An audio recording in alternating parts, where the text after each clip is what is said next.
Hello everyone, good morning, good afternoon and good evening. दोस्तों, unique institute Sanawat के official YouTube channel पर मैं लघु शर्मा आप सभी का स्वागत करता हूं। आज हम बात करने वाले हैं मध्य प्रदेश के भौतिक विभागों को लेकर कि मध्य प्रदेश में कितने भौतिक विभाग है। मध्य प्रदेश सामान्य ज्ञान में ये हमारा जो लेक्चर है, आप किसी भी प्रतियोगी परीक्षा की क्यों ना तैयारी करें, हो चाहे एमपीपीएससी की बात करें, एसआई की बात करें, पुलिस की बात करें, व्यापम की किसी भी एग्जाम की बात करें, तो बहुत ही इंपोर्टेंट टॉपिक होने वाला है। इस टॉपिक से काफी प्रश्न आपसे एग्जाम में पूछे जाते हैं। मैं आप लोगों को सारी चीजें मैप के साथ पढ़ाने वाला हूं। अगर आप लोग ध्यान से समझेंगे तो आप लोगों को बाद में रिवाइज की भी जरूरत नहीं पड़ेगी। तो चलिए शुरू करते हैं मध्य प्रदेश के भौतिक विभागों को। मध्य प्रदेश में कितने भौतिक विभाग होते हैं, हम लोग इसको देखेंगे।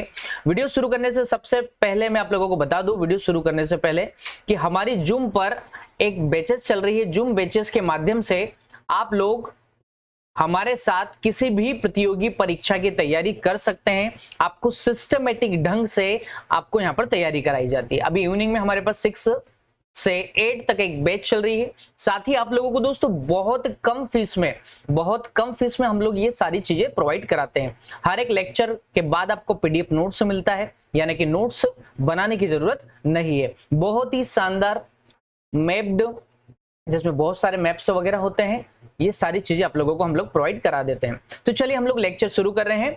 आप चाहें तो मुझे नीचे स्क्रॉल पट्टी पर या फिर यहाँ पर आपको मेरा व्हाट्सएप नंबर स्क्रीन पर दिखाई दे रहा होगा, मेरे फोटो के नीचे, आप लोग मुझसे संपर्क व्हाट्सएप पर कर सकते हैं। देखिए, मध्य प्रदेश सामान्य ज्ञान के अंदर हमारा ये जो टॉपिक है, इसमें हम लोग यहाँ पर देखने वाले हैं मध्य प्रदेश के प्राकृतिक विभाग।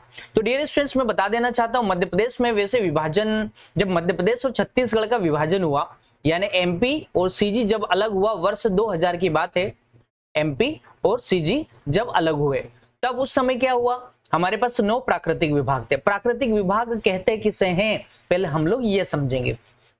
प्राकृतिक विभाग का मतलब ये होता है प्रकृति के द्वारा हमारे स्थलखंड या हमारे भूखंड पर बनाए गए भाग। ओके, वो प्राकृतिक विभाग है, हिस्से हैं। ये मनुष्य के द्वारा नहीं बनाए गए हैं, ये प्रकृति ने खुद बना दिए हैं। ये प्रकृति के खुद का दिया गया एक उपहार है। प्रकृति ने खुद से हमारे मध्य प्रदेश को 2000 पहले की बात कर रहा हूं, 2000 पहले की बात कर रहा हूं, जब छत्तीसगढ़ हमारे साथ ही था, तो हमारे पास 9 प्राकृतिक विभाग थे। तो एक प्रश्न आपका यहां से बनता है कि बताइए, मध्य प्रदेश में कुल कितने प्राकृतिक विभाग थे छत्तीसगढ़ के विभाजन के पहले? तो आपका जवाब होना चाहिए 9।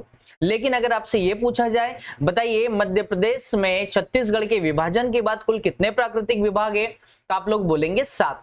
अब मैं आप लोगों को वही बताना चाह रहा हूं कि हमें पढ़ना कितने हैं।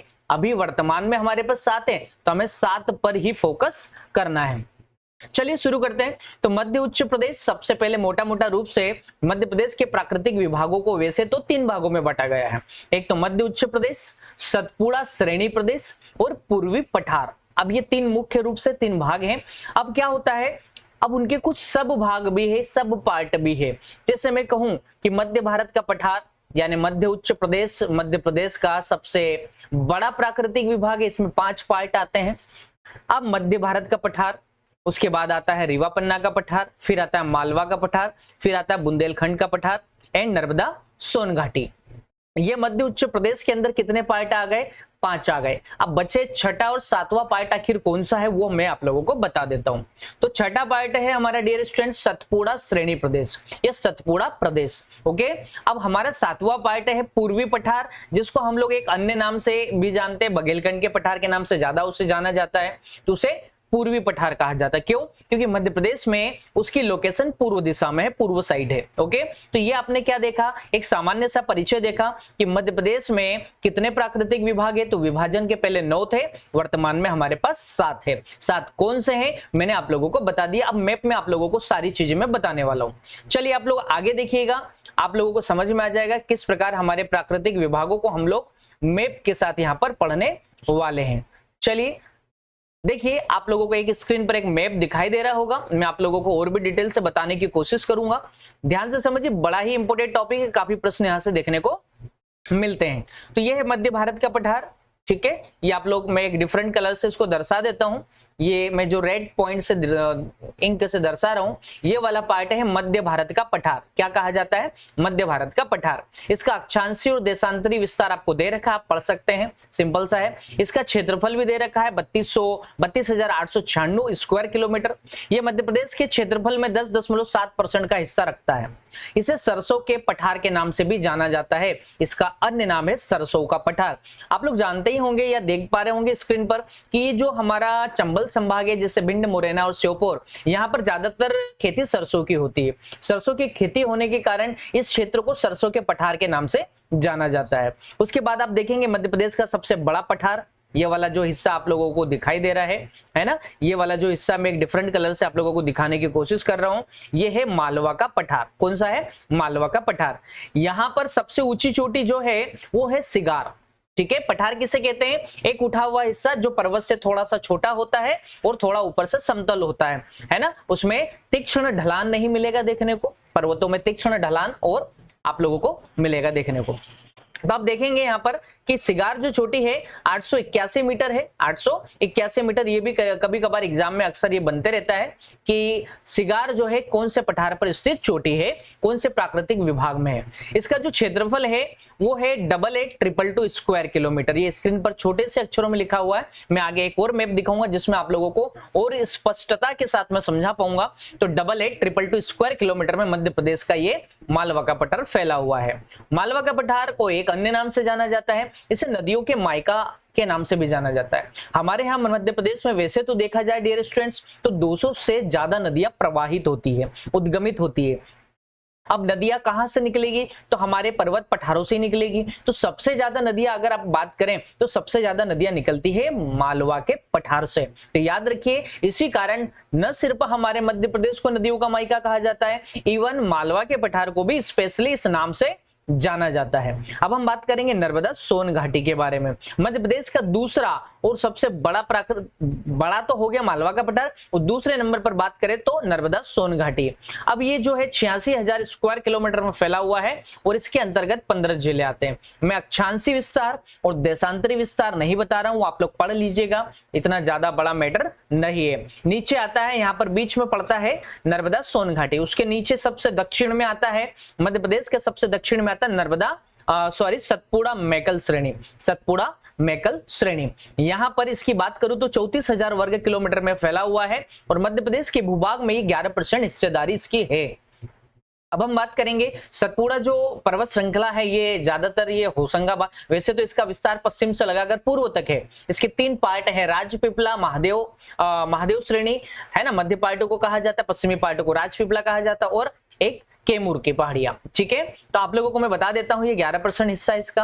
अभी जो यहां पर बात करेंगे सतपुड़ा मैकल श्रेणी की सबसे ऊंची चोटी का नाम क्या है, ये अक्सर एग्जाम में प्रश्न बनता है। तो सतपुड़ा पर्वत श्रेणी या मैकल श्रेणी, जो भी आप नाम से जानना चाहते हैं या फिर इसे बोला जाता है, उसे धूपगढ़ कहा जाता है। सबसे ऊंची चोटी का नाम क्या है? धूपगढ़। धूपगढ़ जो है होशंगाबाद जिले में पड़ता है और इस सतपुड़ा पर्वत श्रृंखला के महादेव पर्वत में मुख्यतः स्थित है। ये कई बार परीक्षा में आया है और इसकी ऊंचाई है 1350 मीटर। कितनी है? 1350 मीटर। उसके बाद मध्य प्रदेश के सबसे छोटे से भाग की बात करूंगा बघेलखंड के पठार की, जिसे पूर्वी पठार के नाम से जाना जाता है।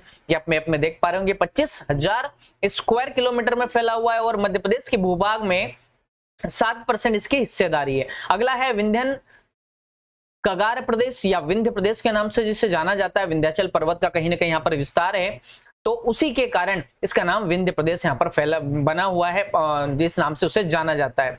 31,954 स्क्वायर किलोमीटर में फैला हुआ है और परसेंट में बात करूं तो 10.36% में फैला हुआ है। अब बात करूंगा मैं बुंदेलखंड के पठार की, तो बुंदेलखंड का पठार जो है मध्य प्रदेश के उत्तरी जिलों को कहीं ना कहीं दिखाता है। ये वाला जो पार्ट है बुंदेलखंड का पठार है। अभी जो बुंदेलखंड का पठार है यहाँ पर मैं बता देना चाहता हूँ, इसका क्षेत्रफल है 23,737 स्क्वायर किलोमीटर, जो परसेंटेज में 7.79% है। और ये जो है यहाँ इस पठार की सबसे ऊंची चोटी अक्सर एग्जाम में पूछ लिया जाता है, वो है सिद्ध बाबा। वो है सिद्ध बाबा। याद रखने में बड़ा आसान होगा। सिद्ध बाबा और बुंदेलखंड को आप लोग कोरिलेट कर सकते हैं, एसोसिएट कर सकते हैं, इमेजिनेशन कर सकते हैं। कैसे करेंगे? आप लोग जानते हैं बाबा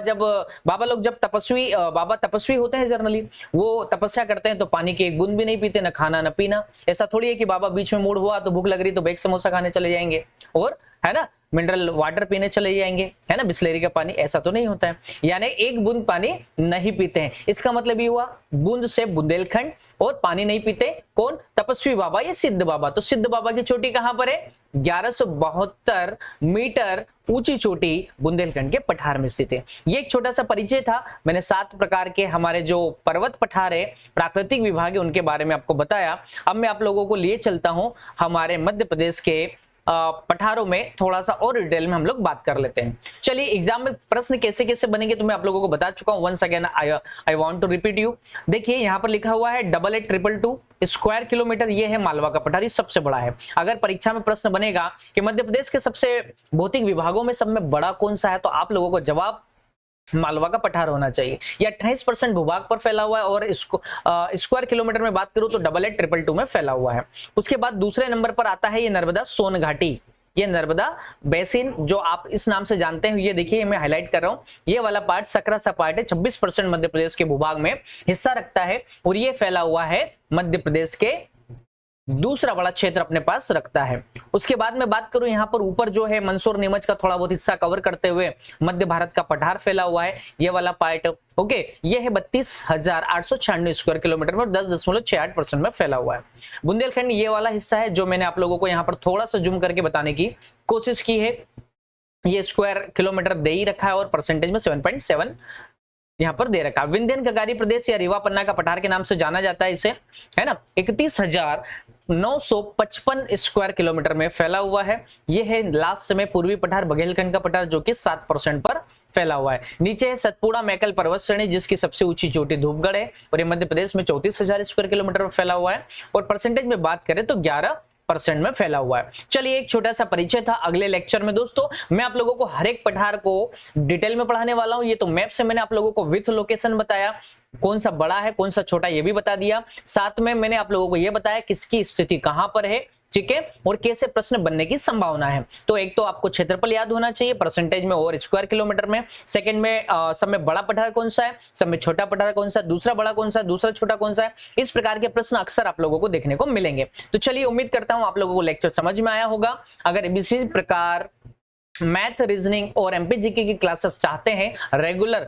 तो आप हमारे यूनिक इंस्टीट्यूट के ऑफिशियल चैनल को सब्सक्राइब करना न भूले, साथ ही दोस्तों शेयर करना न भूले, और लाइक तो बिल्कुल करना न भूले। साथ ही बता देना चाहता हूं, अगर आप जूम पर हमारी बैच ज्वाइन करना चाहते हैं, इवनिंग में 6 से 8 हमारी 2 घंटे की क्लास चलती है, आप ज्वाइन कर सकते हैं। बहुत ही कम फीस में हम लोग आप लोगों को घर बैठे आज कोरोना काल में सुरक्षित रखते हुए आपकी स्टडी को कंटिन्यू करेंगे। ठीक है, मिलते हैं नेक्स्ट क्लास में। गुड बाय, जय हिंद, थैंक यू।